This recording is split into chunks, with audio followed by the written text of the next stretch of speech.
And we start Fox 4 News with a story some may say is a Florida man at his finest or downright scary. Watching two men battle it out in what appears to be a case of road rage during the morning rush right here on State Road 82. I'm your Gateway and Lehigh Acres community correspondent, Ella Rhodes, and we first brought you this story on our Fox 4 News app if you get our alerts. And we were able to bring the story to light with our Fox 4 community connections.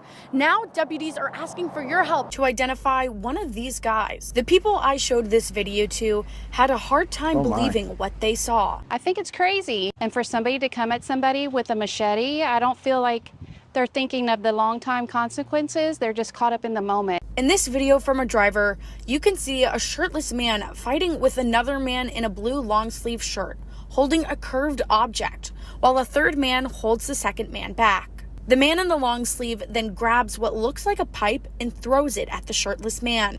But that's not the whole story. The Lee County Sheriff's Office says the beef started as a crash sparked by possible road rage. The pickup driver told deputies the shirtless driver approached his window, hit him, pulled him out of the truck, and pushed him to the ground. And the pickup driver was just trying to defend himself with whatever he could find, be it a machete or a piece of pipe he couldn't remember. I showed the video to drivers in the same area. They all say violence wasn't the answer.